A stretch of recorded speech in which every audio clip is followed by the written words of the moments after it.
Hi, this is Don McAllister and welcome to another Screencasts Online weekly tip video.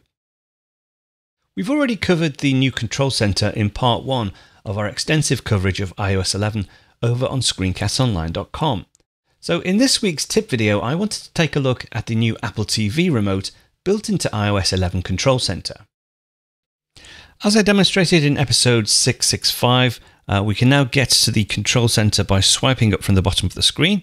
Now, if you find that you haven't got the Apple TV remote installed, what you're going to have to do, if you just come back to the home screen, go to Settings, and then you want to find Control Center, and then Customize Controls.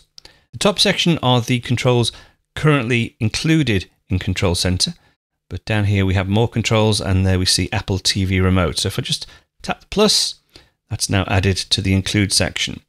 If we come out to the home screen, and then swipe up from the bottom again, and now we can see the Apple TV remote control. So this is my Apple TV, currently displaying a screensaver. To come out of the screensaver, if I use my standard Apple remote, the Apple remote that's provided with the Apple TV, if I just press the menu button, it takes me to the top level of my Apple TV. I've got my Screencast Online members app. I can use the standard remote control just to scroll down and then scroll back up again. Okay, let's go across to the iPhone and let's have a go at using the iPhone Apple remote. So what I would do is swipe up from the bottom, takes me into the control center, tap on the Apple TV remote, and now I'm presented with a list of Apple TVs to access. So I have an Apple TV, one in the living room and one in the studio. So it's the studio one I want. Tap on Studio. Now on the Apple TV, I get a passcode, an authentication passcode. And here on my iPhone, I need to enter that in. So that's 0265. Right, I'm now in. So this is my control on my iPhone. If I tap Menu, it takes me back to the screensaver. If I tap on the touch panel at the top, it takes me back in. I can swipe across to access the various applications. I can swipe down. Let's swipe back up. Let's go back up to the Screencast Online Members app. Tap the iPhone once, swipe down, swipe across, swipe down, swipe across. So this is all done using the iPhone. Now there are some additional controls that will appear when we go into, say, video playback.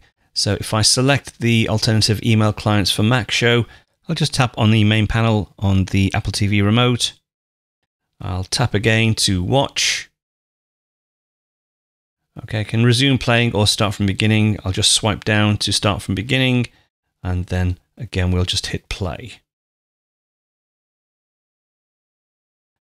Right, so we've got subtitles, so perhaps we want to take off the subtitles. I'll just pause, and then to take off subtitles, I'll swipe down from the top, swipe across to, well, not audio, we'll swipe across to subtitles, swipe down, and swipe to go off, and then tap the remote.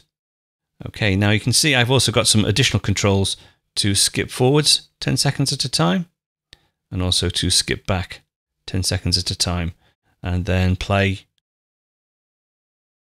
The subtitles have gone, and pause again. And obviously down at the bottom I've got the screen control, and I've also got the Siri control as well if I need to use Siri through the Apple TV remote on the iPhone. Now, if I actually come out of here, so if I go back to the home screen, the good thing is if I go now back into the Apple TV remote, it remembers the last connection it made, so I don't have to go through the authentication process again. Another neat feature of the Apple remote is the ability to use a keyboard. So while I'm actually in this particular video, if I want to search for another one, if I just tap Menu to come back out, Menu again to come back out, we'll scroll up to the top, scroll across to search, and let's say now I want to search for Safari. So scroll down to the search panel, and then, well, as you can see on the iPhone, immediately I have a keyboard, but if I tap here, I can then tap on the Siri, tap and hold, Safari. Let go, that does a quick search for me. Now if I want to get back to the keyboard, I've got this new keyboard icon, I can tap on there and amend the search string. Even if you're not using your Apple TV remote built into iOS 11 to control your Apple TV, there is still a benefit that comes from having it on your iPhone. For instance, if I navigate to the search panel using my standard Apple TV remote, you'll see on the iPhone, I get this keyboard input prompt. I can press, and that gives me the ability now to go straight in and type on my Apple TV. So let's say I want to type for airmail. So even if you're not using the Apple TV remote on your iPhone and you come across a text entry field, the iPhone will automatically go into this mode whereby you can use the iPhone keyboard to enter the text. Much, much better.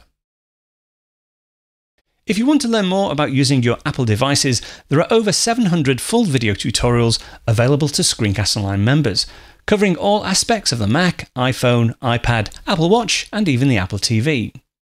Now, all full members receive a new Apple-related video tutorial each and every week, as well as a free subscription to the ScreenCastsOnline monthly magazine, packed with videos and articles on getting the most out of your Apple devices. Now, you can get your free 14-day trial membership over at ScreenCastsOnline.com, or check out some of the free content over on the SCO Showcase app on the iPad, iPhone, and Apple TV. That's it for this week. I'll be back next week with another tip, so I'll speak to you then.